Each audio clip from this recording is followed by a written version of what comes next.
But to start off with, very often it is a message which obviously, and it always usually has to, it's a message which usually fits that organization, whether that's an association or a profit organization like Coca-Cola or Google or whoever it is. It must be suiting to that company, to that organization. It must help them. Makes sense, right? I mean, it must help them. How does it help them? Well, for instance, if the association who suggested you to look to this video, they might want to help their members to grow. So they go, wow, that's a great message. I want my helpers to grow. Let's just say a church, if you're a retailer in a relatively local area, or have at least a store in your local area, or if you are a doctor or a dentist or a restaurant owner or some such thing, or a car mechanic, or anything which works in a local area, a church might want to promote a message of goodwill, a message with children and drugs and whatever, you understand? And all of a sudden their clientele or the people they want to reach is also the people you might want to sell something to, and they're more than willing to promote a message of goodwill, or like an association, a message about growing business or whatever it might be. You might even, are you with me on that? Good. So basically there gotta be something in usually for the people who promote you. They won't just, if you say, hey, I have this flyer, one machine that costs $20,000 or one sock costs $5, can you please promote that for me? No, they won't do that. And maybe sometimes they will say, sure, I'm sending out a letter all the time. It costs me usually $1 to send that letter or whatever it is. Can you pay me 20 cents and I will be willing to put your message in it? Well, that's already a step in the very, very right direction, because you would otherwise have to spend a goddamn dollar. And if your message goes into that particular package from that company to whom this person already has contact with, let's just say he sends this to all his clients, okay? Now all of a sudden it right away becomes some type of endorsement, because his clients will go, oh wow, this guy's sending me something for socks or machines or whatever it is, you know, as long as it's, you did your homework on finding people who contact the same type of people you want to contact, all of a sudden it looks like an endorsement, obviously. So that's in the right direction. Totally free is also what you're shooting for. Usually there needs to be a little bit more in it in terms of for them, okay? That product needs to at least enhance their people's ability to grow, to whatever it is, so that they go, yeah, I want them to have that. And I'm willing to promote that. And in most cases, there are messages of some type of goodwill, as I said, something which have to do with helping this company who promotes you. That's the message. So the message very often has nothing to do with your product.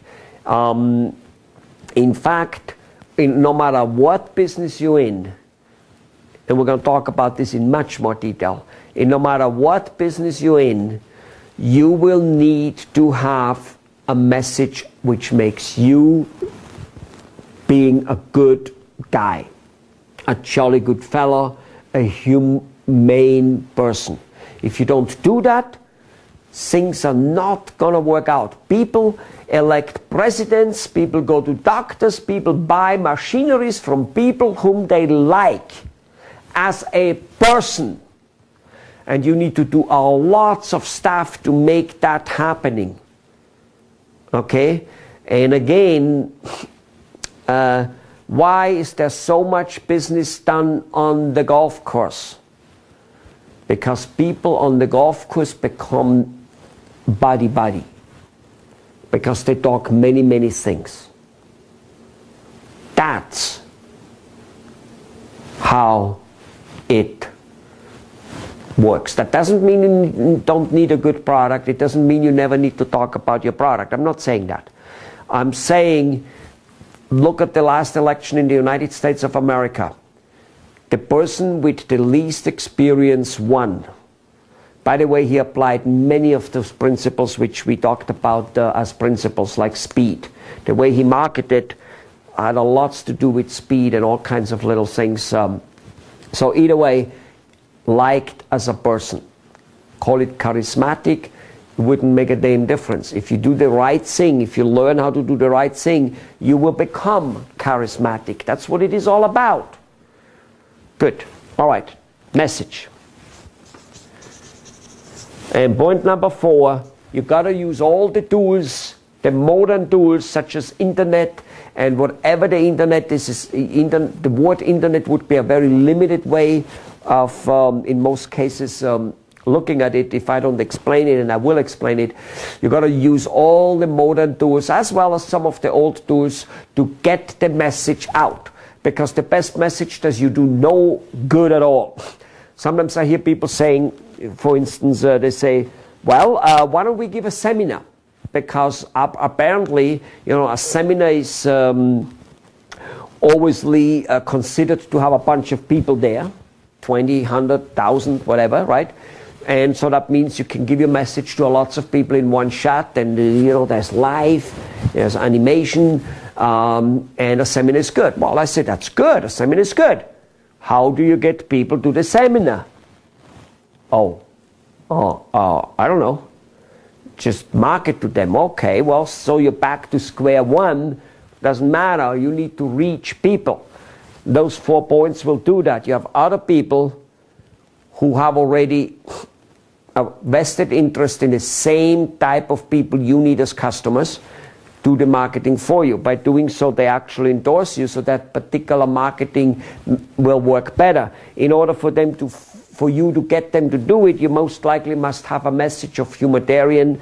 You must have a message which is one way or the way useful to the people who should promote you. There got to be something in for them. That message they must say, wow, if my clientele or whoever they want to contact, which is the same people than you, would know about that, that would be great. So yes, I'm more than willing to put that message on my wagon for free for you. In many, many cases, but not always, the new tools and the old tools, and the new tools being the internet, being videos on the internet, email and stuff like that, will drastically help us to bring the cost of reaching thousands and thousands and thousands of people many, many, many times, make it possible to do so. Because keep in mind, you even need to contact those people who's supposed to be sending your message for free. So even though you might not contact all your potential clientele totally directly, not that you shouldn't do that also. As I told you, this isn't about saving you marketing money. This is about giving you extra marketing money. So let's just say you spend $1,000 a day or a week or a month, whatever it is you spend currently on marketing, okay?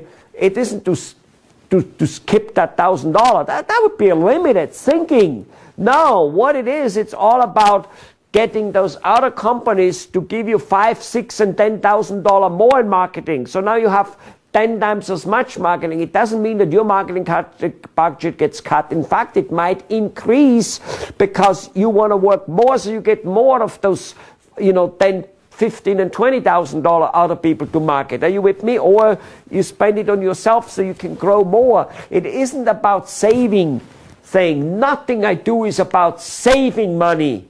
I am not here giving you this seminar or any advice I give you so that you can save yourself to prosperity, because that, my friend, doesn't work. Nobody can save himself to prosperity. You can only shave off so much money of the money you're currently spending. Whether that's 5% or 10%, okay, so you make a little bit more money.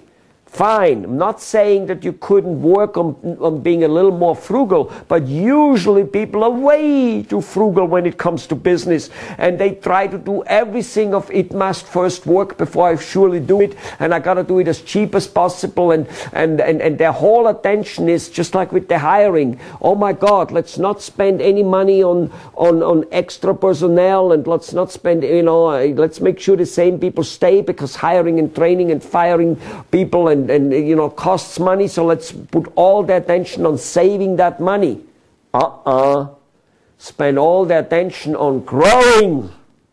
So the trick, however, is with it getting worse before it gets better, that I make you growing before you go broke. So I know there are some limitations, with all the resourcefulness in the world from you and me together. There are always some limitations. That's what makes it the game. Otherwise, there would be no game again, right? There would be no problems, no limitations, no problems, no game, no fun, no glory, no richness. It's not going to happen. But with these limitations and in mind, my job isn't to cut your marketing budget. My job is to to increase your sales, your return. So even if that means increasing your marketing budget at the beginning, remember things getting worse, so that then all of a sudden not weeks, but months later, other companies start marketing for you drastically, and all of a sudden you may have increased your marketing budget by a little bit. All of a sudden, however, other companies start marketing at tremendous amounts, and now you have 10 times as marketing going on as you had before, plus it might be more powerful than what you had before. While still doing that and while still spending money. Why? Because it turned into endorsement. Okay? For instance, what would you rather have?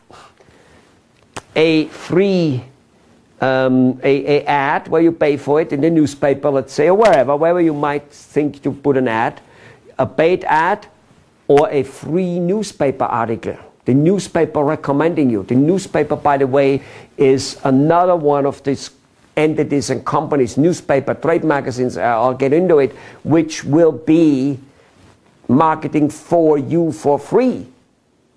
Okay? So what do you rather have? A particular trade magazine or newspaper which you pay an ad, or the same size ad, they write an article endorsing you? Which one do you rather have? And the article is for free. Which one would you rather have? Obviously the free article, right? But what about if let's just say you pay $1,000 for the ad, and you would have to pay, I'm not saying you do, $1,000 for the article. Which one would you rather have then? If your answer is not the article, I'm telling you, you're mistaken. Even though sometimes it looks like the ad, paid or not paid, might bring at the moment a little more, but on the long run, the article, if you then use it resourcefully, always will bring huge amount more, always. It's an article, it's not an ad. People don't really believe advertising. It's not that it doesn't have its place. I do advertising. It's just you've got to go as much as possible into endorsements. A newspaper article would do that. Do you understand? All right. So that's the whole idea about that.